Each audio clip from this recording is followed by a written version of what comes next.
You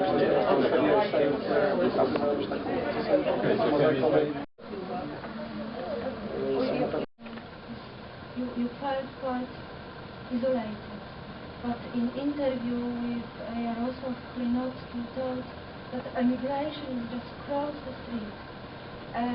Powiedziałeś, że na migracji czułeś się trochę izolowany, a w wywiadzie z Jarosławem Klinowskim w Redzie stwierdziłeś, że emigracja jest tylko przejściem z jednej strony ulicy na drugą. How can I understand you? Teatrem po polsku można to być pomóc, przetłumaczyć. Więc emigracja w tej chwili różnie można na to spojrzeć. Akurat jeśli chodzi o Kopenhagę, jest to godzina lotu samolotem z Warszawy do Kopenhagi. I'm not a professional interpreter, but I'll try to maybe what Grzegorz is saying is that immigration has different meanings. And on one hand, it may be something as simple as an hour's flight from Warsaw to Copenhagen. No i jeszcze chciałbym dodać, że oczywiście nie jest to takie proste, ponieważ tutaj rolę odgrywają tak zwane predyspozycje psychologiczne danej osoby. I to jest podstawowe zagadnienie w momencie, kiedy rozmawiamy o emigracji, o cenie, jaką się płaci za emigrację. I w większości przypadków to przebiega dosyć spokojnie, to znaczy można powiedzmy się... Because it's saying that, but it also at a certain level is almost a psychic condition, has to do with your inner life. No i właśnie taki kraj jak Dania, kraj właśnie wyspiarski, mroczny, kraj Kierkegaarda, kraj Andersena, jest to przestrzeń bardzo smutna. Denmark itself is the kind of claustrophobic space, dark space. No więc dlatego w moim przypadku oczywiście to różnie przebiegało. To znaczy z jednej strony było to bardzo bezbolesne, ponieważ ja w Warszawie też się czułem odizolowany jako poeta. W Warszawie nie było w latach 80. oprócz mnie nie było żadnego poety. But in some ways it was painless in the sense, or it was not any different from my recollection in Warsaw when I was just beginning to know. Ja działałem w Warszawie na początku lat 80. I w tym czasie mieliśmy do czynienia w Polsce, oprócz całej batalii politycznej, mieliśmy do czynienia z wielką rewolucją estetyczną.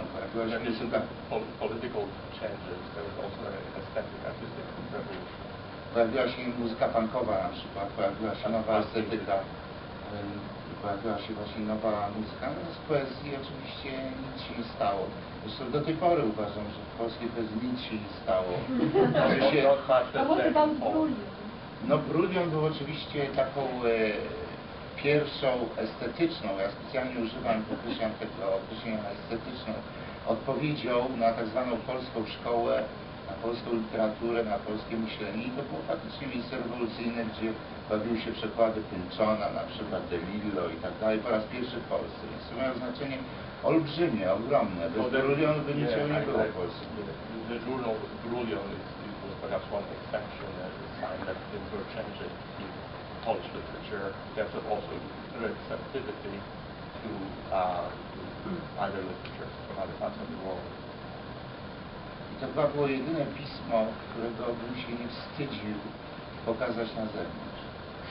Bo w tej chwili w Polsce publikuje się masę czasopism, natomiast ryluje tam grafomania. Nie ma dobrze prowadzonych pism, nic się nie dzieje, nie ma żadnej rewolucji estetycznej po tych wielu latach. I ci polscy nowi poeci to jest kontynuacja tak zwanych wielkich polskich mistrzów i tak dalej. I to jest operowanie tą samą metaforą, tą samą symboliką i tak dalej. Basically, Grzegorz, you not much has changed in Poland in terms of the basic aesthetics of Polish poetry. I'll just add that one time, Grzegorz and I usually communicate via email, and he wrote me once that apropos what he has been describing, the isolation, literary isolation, not isolation as a poet, from the literary marketplace, form, is that he feels that he's not on a passenger boat, he's on a raft. So that shows you the sense of isolation that immigration and emigration can. So we have quite a rough criticism of Polish. Can you speak up? We have quite rough criticism of condition of Polish poetry here. Adam, what do you think?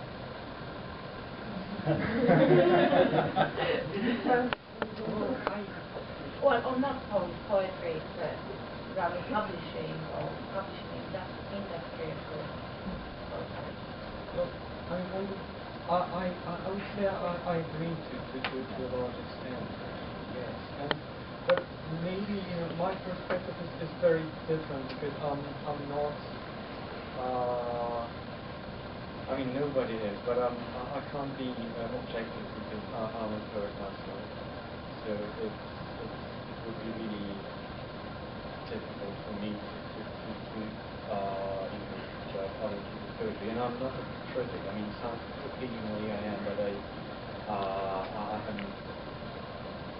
I don't feel obliged to be up to date with everything that gets published in poetry. And after I don't know, 10 or 12 years of writing poetry, I found out that actually now the things that are really inspiring to me it's not always poetry. Usually it's coming from somewhere else because reading contemporary poetry for me it's too close to what I'm doing. So it's not as refreshing and as inspiring, right? So, and I don't know if it has to do with the condition of the poetry, or it has to do with my condition, because I'm just another poet, and I need inspiration from other sources than contemporary poetry. Right? Would you say that there's just one poetry, or would you say that poetry is in Poland? Yeah, I would say that poetry. Just sorry to disturb you. We didn't talk about poetry as such. I don't think so, but about the way of publishing, whether there are good chains of publishing poetry. That, like, for example, there's Lampa, literatura na świecie. I thought they're quite poetry. Well, literatura na świecie, yes, but Lampa, no, I would not agree. I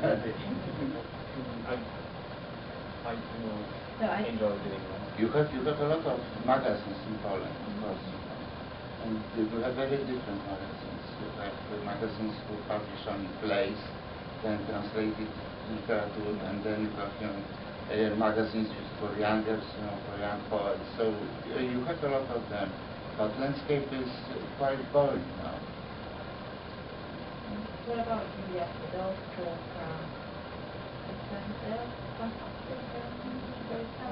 oh, I don't want to. I don't want to monopolize at all. Yeah, we have published Julia together with Marcus because was editor of Past Simple of journal. Poetry. So we have, of course, published Julia. And of course there is, somebody there. Well, I actually have a question, if I might. It's just one very quick question. Because today we're talking about translation of Polish poetry, and I have a question to all of you, I think, and including Marcus, who is nodding, who didn't emigrate from Poland. But there is but I have a feeling about that if we talk about, if we listen to your poetry and we try to think what is the condition of a poet, I have the feeling that maybe because the topic of the meeting was migration, that there is some sort of the poetry is from some sort of alienation from this world. And so I don't feel any invasion, word of invasion in this poetry. Is this true? Is this the case? Or, Adam's recognition of why this poet writes is quite disturbing, it's like we write because of the trauma, which kind of connects with the idea of migration, that migration is always connected to some sort of melancholy or some sort of actually pathological state. And we have, the word description of new poetry, Grzegorz, there is actually poetry of migration, so of the one, and migrant is always the one who is looking backward, and all this reminiscence of Zdrodowski's famous condition of the exile and condition after exile as a condition, etc., etc. What's the condition of a poet today? Is poetry, the soul of poetry, is alienation the soul of poetry? I will only say that, the problem is that first you must find those poets, those migrating poets. And this is very difficult, because, ordinary translators cooperate with Polish Book Institute, for example. In this Polish Book Institution, giving those poets and this poetry to translators, like a finished product. And this is, in many cases, this is very bad circulation, because a good translator should self, find own poets for translations. And I think this is very important, for translators. And I think there is some interesting writers and poets and prosa writers, but they are not translated. And this is a problem. You might be see something about it. Yeah. Well, I was a different way of responding to your question. made a reference to Zdrodowski's essay, and I talked about it a little bit in my introduction, in which I say that Copenhagen poems here exemplify, to an extent, only the idea of, in your case, because you write in Polish, so you live in a completely different linguistic community, and completely different culture. In Denmark, you are surrounded by speakers of other languages, of language that is not your own, even though you learn it, you don't write it in. Yeah. So that's one alienation. It's an idea of being an outsider, and then you cling to your language, your native language. And Wroblewski has a wonderful phrase. He says, an immigrant writer, the language becomes, from being their sword, becomes their shield. But that's one kind of alienation. You choose that line between two languages, two cultures, society. I did not read my poems today, but very briefly, in my case, I think the idea of being an outsider, a migrant, alienated from something, would have to come down to the language itself. I spoke Polish until my teenage years, and then I moved to the United States, and after a few years, I began to write in English. My creative work, I do other types of work as well, but my poems are in English as well. So to me, regardless of what these poems are about, I think at a very profound, basic level, I just say, they are about writing in an adulterated language. The idea of being outside of the language, it's not your native language, it's something else. I kind of have to accept it as someone who attempts to write in English. So that's my particular unique case, somewhat unique. Yeah, I think with the alienation, it echoes some of this. Like I mentioned before, leaving Northern Ireland at age 11, and then trying to kind of get back to that spot. And so for 7 years, traveling around, in every country I went to, I thought, well, this is going to be it. So when I got to Poland, I thought, I'm going to learn Polish. I've got a book called Polish in 4 Weeks. I'm going to do it. I'm going to become Polish. So 2 years later, I can say a few phrases and not much else. And I realize that I'm still outside of that culture, even though I feel affinity towards it and some positive friendships, that kind of thing. In Poland, it's not quite my home. So, okay, I'll go to Turkey. I'll learn Turkish. This is my new home. Turkey. I'm going to become Turkish. A year and a half later, I'm not Turkish. And then I'll go to this country. And then finally back to London, to the UK, where it started, right, in a circle. Now I'm coming back, sort of, not Northern Ireland, but the UK, to where I started. And then realizing, oh, but I have an American accent now. And I'm feeling a little more American now that I'm back in the UK. So there's always this sense of never finding home, whatever that means. And I think that alienation can exist, you know, in many different ways. Even if you haven't left your homeland, it can still be an alienation with your body that's going to die. I mean, that's alienation. So, and outside, poets as outsiders, artists as outsiders, I think that may be often the case, so that you can see more clearly, maybe being on the outside. So, and there are various ways of being on the outside. Maybe it's a condition. As an artist, when you write poetry, I'm often shocked by the monopoly of loss in poetry. Loss of boyfriend, loss of girlfriend, loss of country, yeah? And more so than in art. And it is sometimes quite shocking, you know? And you know, the stereotype of artists as outside. It's not true, yeah? It's a stereotype. And surely artists and poets should be fighting against stereotypes. I agree with the stereotype in many cases, but in other ways, I think there's many kinds of artists, right? You can write poetry for the Queen game, you know, for Jubilee. You consider that poetry. You can paint a painting of you know, St. Paul's. That's a painting. You're still an artist, right? So I do think that is the case, but maybe I would still make the case that there's some kind of outsiderliness. Maybe not necessarily, at least the art that I enjoy. There's always an outsiderliness. A stereotype of loss, I think there is poetry that has that nostalgia of loss, you know, boyfriend, girlfriend, loss of home, that kind of thing. And I think there's also the poetry like the New York School that celebrates the moment, what's happening now in front of me, and celebrating that too. But I agree with a lot of what you're saying, definitely. And there's artist moment as well. It doesn't have to just be about activities and books. Yeah, exactly. So I see your point.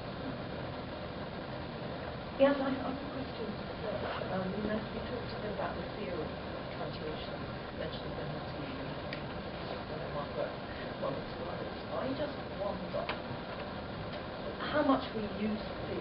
You know, how much theory is useful. When I'm interested to know when you translate, do you use theory for guidance, or do you use it to justify what you've done? Because it seems to me that with poetry, with any art, there comes a point where, you know, if you're using theory, applying theory, and relying too much on what academics or any other theorists should do, then it somehow loses life. I think there comes a point, I mean, sure, we should read stuff maybe to be aware. But I just wonder what sort of value you really put on it. Yeah, that's interesting. I think there is a gap, in my case at least, between theory and the practice of translation. One thinks of that essay by Ortega y Gasset on the misery and splendor of translation.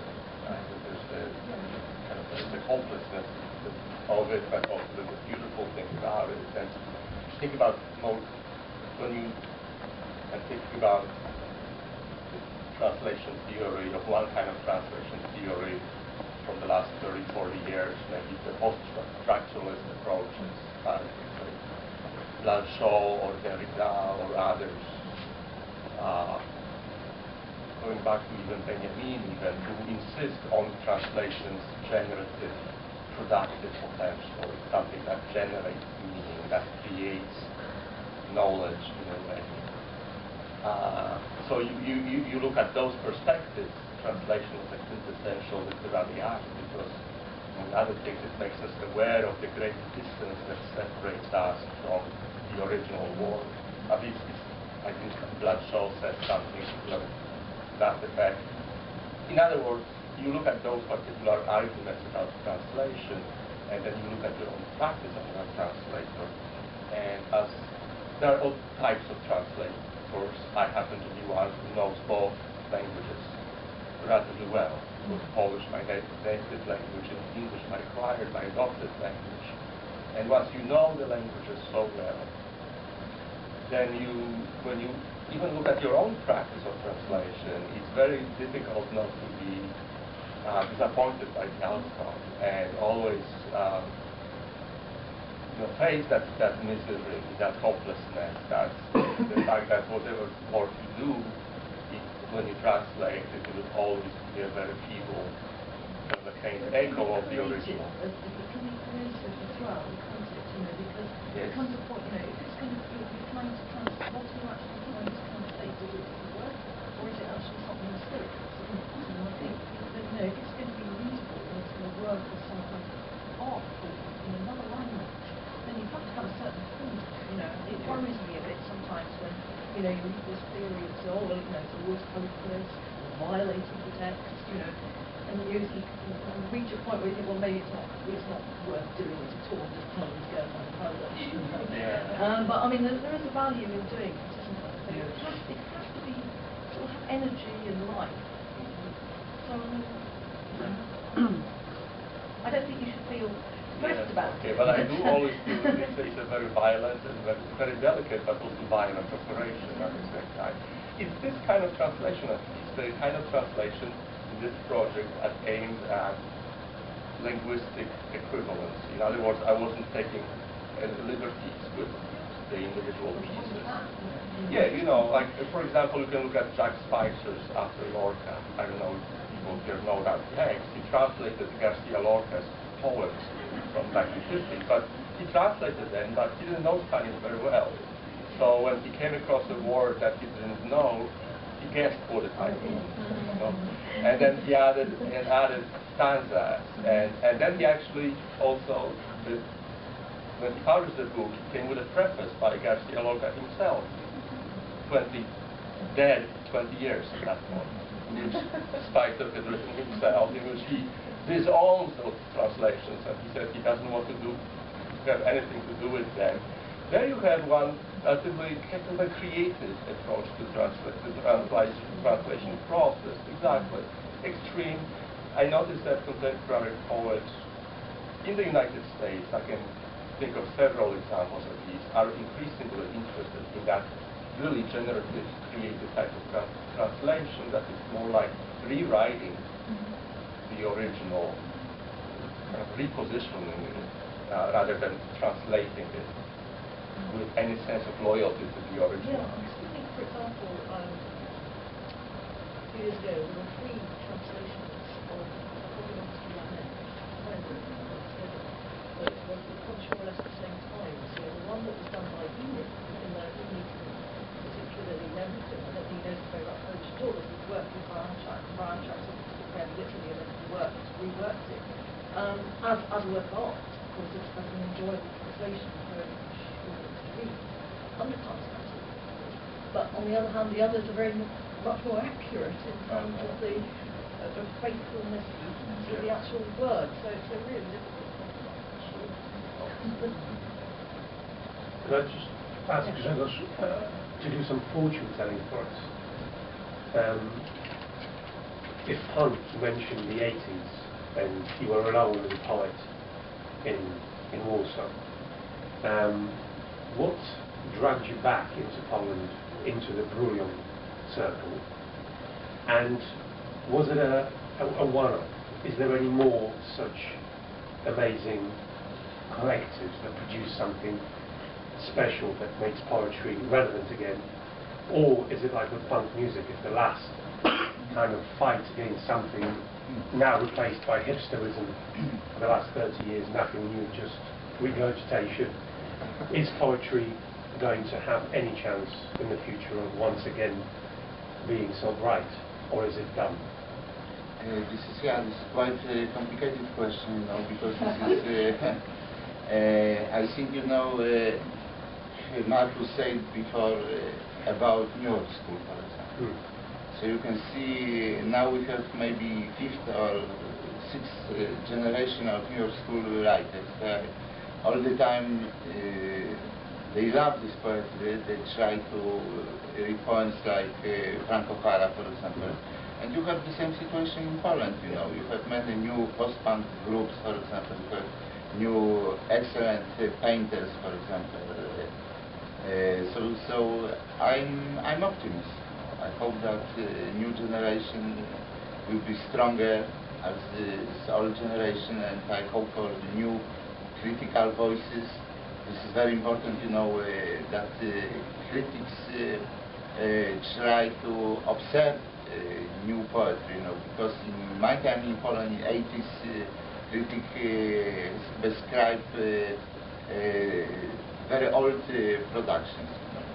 So I'm quite optimistic, I think, there is still a huge revolution every place, also in Denmark, for example. I participate in Denmark in some poetry movements, very interesting movements, in the 90s, for example. So, what can I say, let's hope for the best. Maybe Adam will say something about new movement in Poland.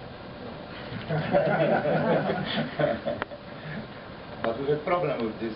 We need some charismatic writers, prosa writers, and of course, for me, the last interesting prosa writer was Masaryk. And for example, in Poland. In Poland, yeah. So I think, Gwiazda was absolutely great writer. And many people trying to write like Gwiazda, for example, Stasiu. But only Mur Hebronov Stasiu are in this Gwiazda style, So we need some strong writers, but literature is coming together with politics, with culture, with economy, and this country is very special now, in special phase. So I think, we must wait a little bit for those new great names.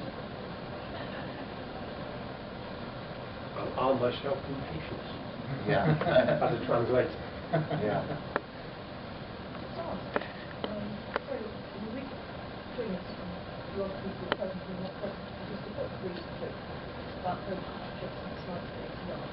I'm not to be overwhelmed by the amount of stuff that's publishing. I mean, we felt that we only just,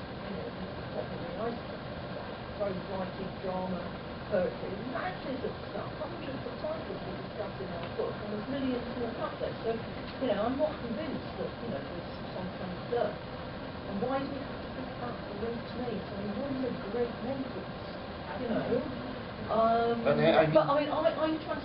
I mean, is it a problem that publishing is just publishing indiscriminately? I mean, maybe this is a problem. I mean, maybe that too much is coming onto the market, and a writer writes a book, and then next 2 years he's produced another one, or she, and then there's a whole stuff coming out all the time. I mean, maybe it's. You have a lot of Polish poets translating to English now. You have a lot of books, now in the United States. There are people born in 70s, 80s sometimes, but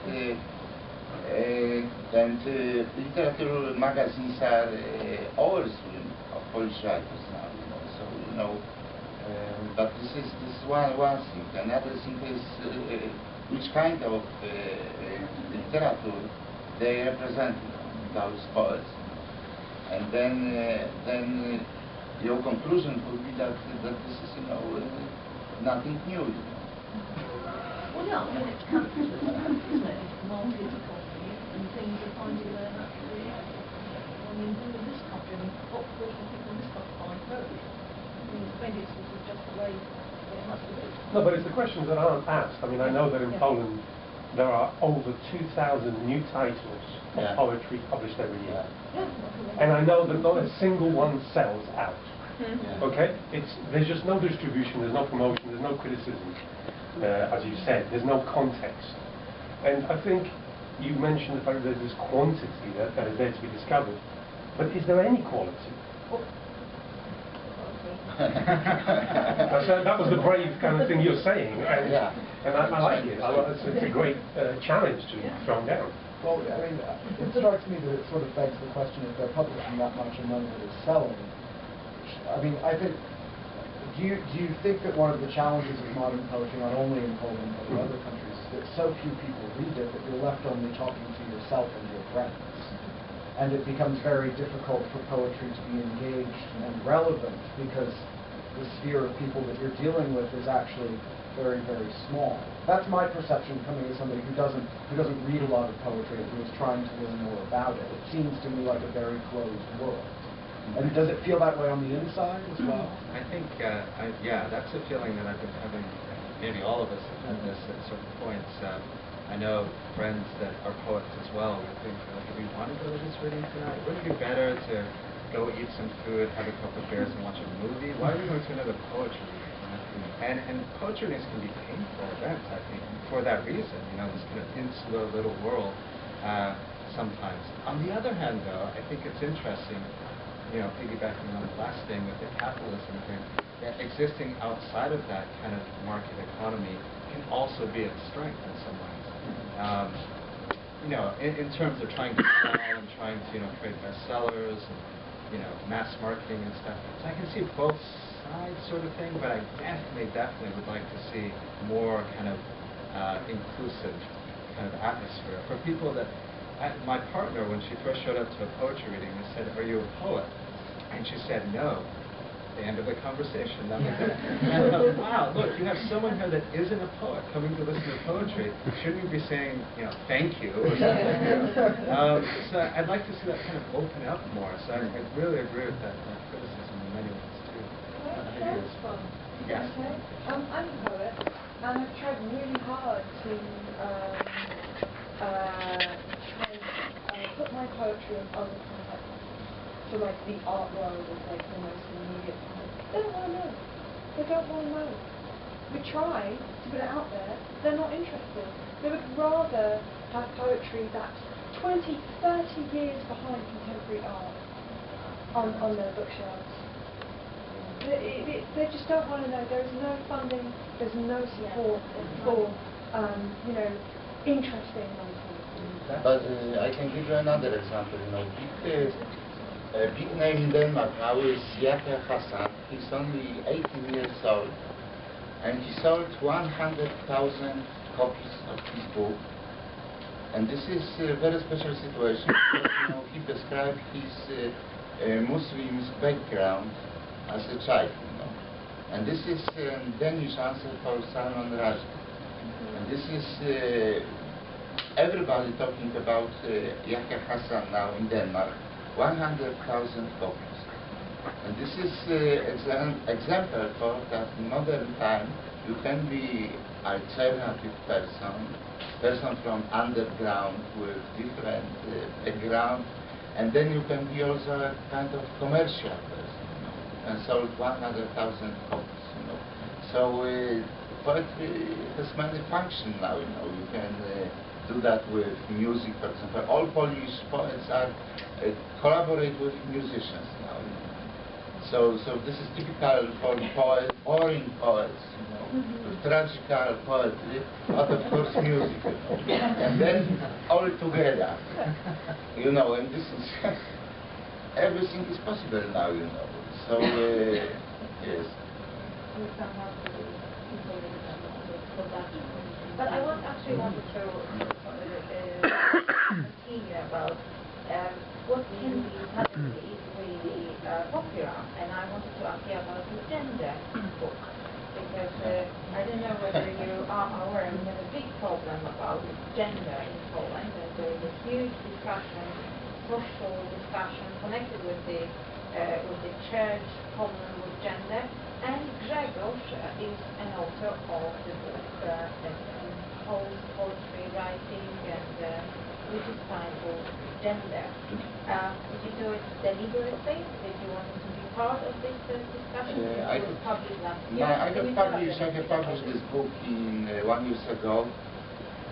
This gender studies was very important for me. But of course this book was isolated in Poland, you know. And this book was isolated both from official part and then from underground part, you know, because, you know, they could not discuss with me about these problems I have written about. So I am okay. I have this book,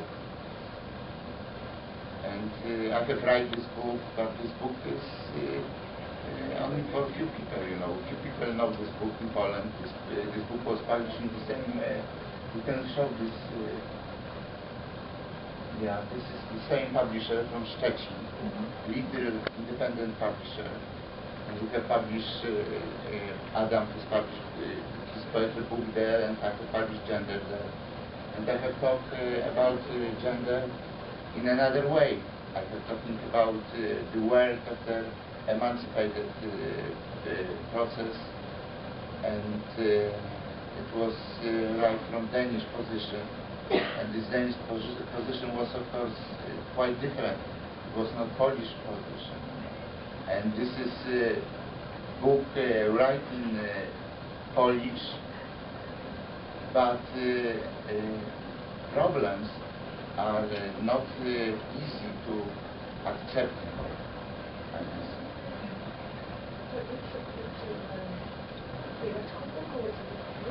No, it's a book, it's a literary book. It's kind of prose, poetic prose, and one act play. This is the different way. But I understood from our conversation, it's actually about the world where gender doesn't matter. And this is exactly what in Poland, in Polish we try to actually accept it. Gender doesn't matter. There are two genders, and it's as it should be. But obviously, this is the problem. Yeah, but you do it in a different way, like from as is in Denmark, gender doesn't matter. Yeah, no, because we have this problem because Polish feminist movement fighting with quite easy things, And Danish women have another problems now. And this is, if you wish to compare, situation of women in Denmark and then in Poland, so you can discover a very big difference. And I have tried to write about emancipation problems, about gender problem from another position, from Danish position, and this is not, and this Danish society construction is also quite complicated. So many people talking about this, and try to analyze this new society model, this new society conception, Danish conception. And I have tried, to describe these problems from this another position, from this another culture. Like then secularized world. Yes, of course, yes, something like that. So can we talk about the possibility of selling 100,000 copies of the second print run of Gender in Poland now? I mean, it sounds like it's highly necessary considering they're sending out the kind of the anti-gender guard into the Polish streets and schools.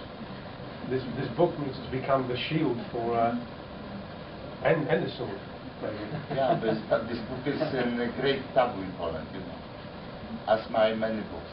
That may be the same with my plays, for example. My plays are not playing in Polish theatre because this is still a kind of what can I call this? Moral. Or maybe I can explain this in Poland. Że moje sztuki nie są realizowane z powodów obyczajowych po prostu. Z takich powodów, typu, że one nie nadają się do zagrania, bo są za ostre psychologicznie i za ostre obyczajowo. Tego nie pozwala, niby w systemie jest wolny, na przykład Bergmana, w związku z tym tak silny egzystencjalizm powoduje to, że nikt nie chce podjąć produkcji też. Not sure how to translate it, but in the portrayal of the relationship between men and women, the image of those relationships is so alien, so strange in Poland that we don't seem to welcome it, they don't seem to be receptive to this. That's because they challenge standard traditional morality That's yes, of course, but this is only one problem. That this is Polish language. So I have written not in Danish. This is Polish literature. So I have not another opportunity. I can only show this place in Poland. And many people, last Adam Zdrodowski has translated only one of my plays into English. And it was reading in New York last year, with good press in New York. But we need translation and we need performances in other countries. But this is not so easy. This is long, very hard translating process. You know, you need some grants, you know, support from the institution, you know, everything. You know, so this is not so easy. You know. But this is problem because this is still in Polish. You know. Yeah. I'm just trying to understand what precisely it is about the context what makes it so difficult in Poland. Is it because it shows men and women on a level of equality that they don't have? Is it because women are powerful? Is it because they're critical of no church? Yeah, but this is not always a question about aesthetical problems. You know, for example, this language is different. In theater, you need some silences, some special effects. You know, and those these texts are very because you have another construction. You know. It needs experimental directors. You know, and special theaters. So this is many questions, you know. Also this existential question, you know, because you know this is not a question about God, about the Catholic Church, about this relation between women and men. This is also an existential problem.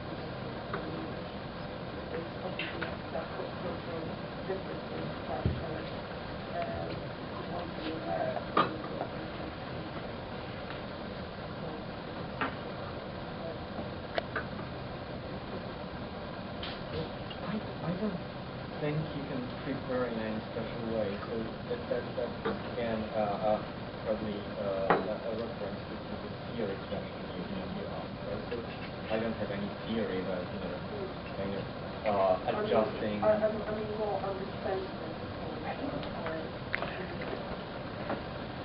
awareness and translating. But for example, one thing is different from all things the same thing as the other. Yeah, of course. Sometimes you have to come to terms with the fact that you're going to lose something, and you can regain this element in another place. Or maybe you should exchange one element that would be completely unclear for the target language audience, and kind of use another element. So, for example, in one of the films by Marcus, there were quotations from mobile phone ads, and I couldn't just translate it word for word. I found some Polish mobile phone ads, and I made a collage, right? So it's kind of equivalent, but these are completely different words, right? So, or I don't know, when I write about Spanish words, right? I've added the information that it's found in the UK, because otherwise it would not be clear to anyone. Yeah, so I'm aware of that, and I don't have a theory. So each case is something that you have to.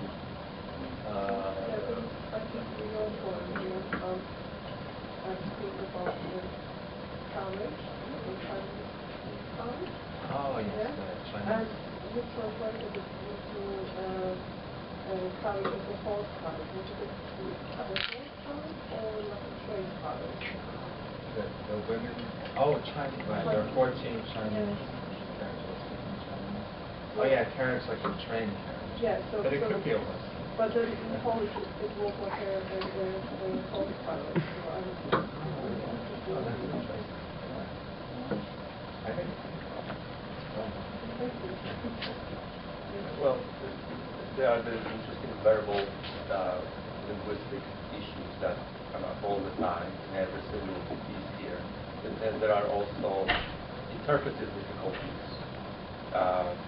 Not necessarily the ones we read today, but this book actually contains many texts that even I, as a translator, who got to know them very intimately, I couldn't quite tell that they were opaque, you know.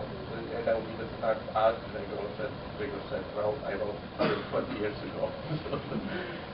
But it is what it is. He said opaque literary text, and so at the level of interpretation, even I wasn't sure what exactly is going on, but at one point we make a peace with that. The reader should probably make peace with that as well. That the poem poses a mystery, continues to pose a mystery to you after you've read it. And then I also alluded at the beginning to not so much the verbal issues as ones having to do with the way this work would then be presented to an English-speaking reader, especially in the United States, but again, anywhere, I suppose, in the English-speaking world. The question of annotation, Grzegorz and I discussed this issue. In fact, I recall him telling me that when the Danish translation of Copenhagen appeared some time ago, some part of the original had to be cut because they just needed Danish audiences perhaps would not be receptive to that, right? They were pose too much of a difficulty, maybe difficulty for a translator, I don't know exactly. But Grzegorz told me that he kind of regrets that decision, that he allowed Copenhagen to be published in the truncated form. So, instead, we decided to keep that the text as it is, and in fact add some additional text from his later prose writings as well.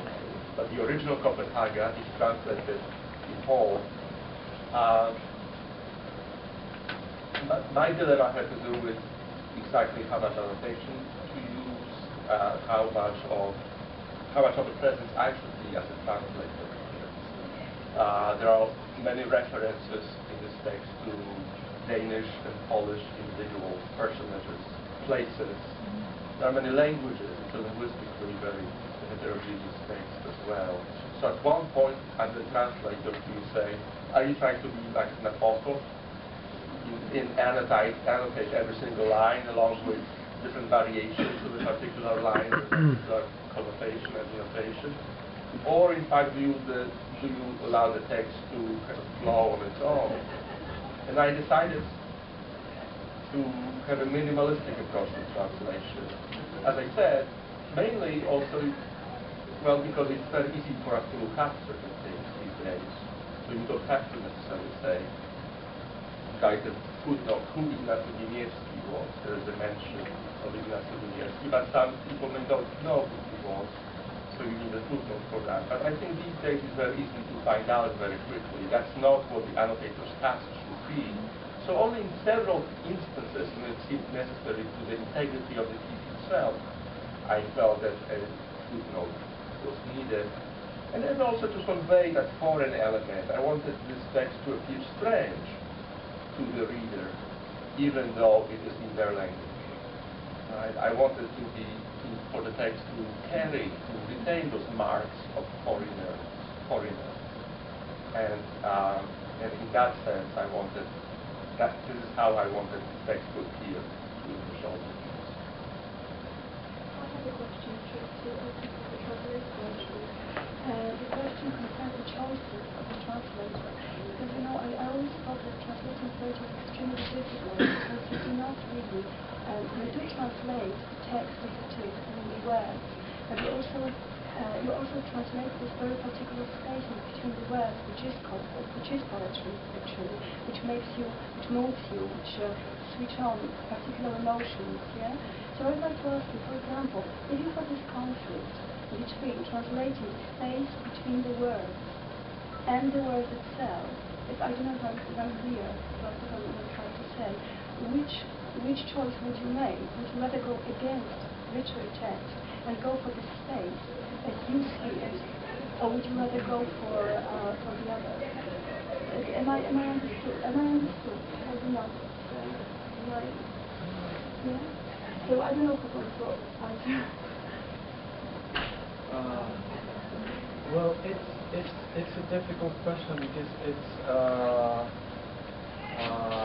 I never go just for one of the two options. I try to combine the two. Because there's this kind of like choices which can be critical, yeah. and sometimes you can be accused, for example, of being, to betray the author, for example. Yes, but well, I mean, I think that my main task is to.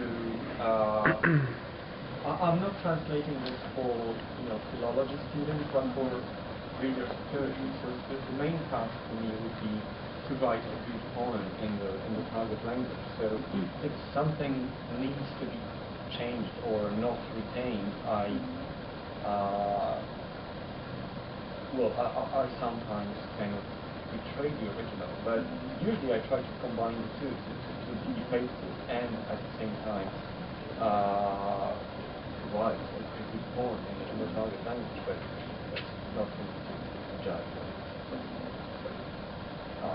Because this is actually a question of to which extent the translator is a creator. I mean, how far can you go? And for example, is it more important to meet the original author of his image or whatever he wants to do, or just kind of try to convey which thing that he I'm not sure there are any rules of translation. One can do anything. Right? There is no court somewhere sitting and saying you cannot do something. But you can't do as much as, for example, for the author not to recognize his own work, because that would be sure, yes, and it's also possible. I've heard of cases when the author, his own, completely rejected English translation, a Polish poet actually, rejected the translation of English translation of his work. I can say this excellent example actually of translation of the Polish poet Jan Wroblewski. So I was just wondering whether the better translation would be, as you said, the one that would, for example, convey the full of the belief, or rather the translation which is actually gives the, even the, I don't know, kind of, the reflection of the language. But those three translations, the one that I think is much more successful was the one that was done by Masaryk and Heaney, but Masaryk did it first. You see who translated it. So you've got somebody who's actually a poet himself, translating out of Polish, and then it was reworked by a poet. And there's nothing really lost, I would say. If you actually compare the text, I mean, they rearranged some of the ideas. And so when you read one for them, for example, and an image that appears in line 1 appears in line 4, something like that. So they have fiddled with it in that sense. But I would say it's totally faithful to spirit, and that is the main thing. Yeah.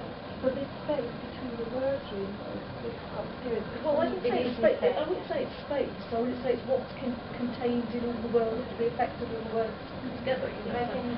Thank you. I think that as long as Jan Wroblewski is read, it's fantastic.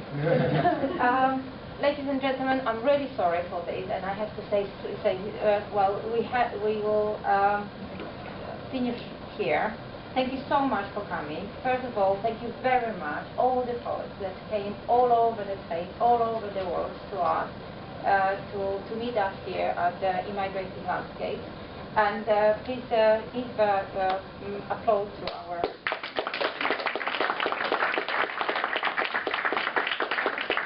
Obviously, this is not the end of the discussion. We have wine, we have samples, so please help yourself and let's continue the discussion.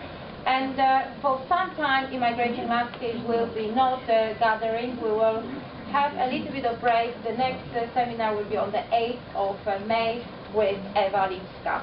Welcome.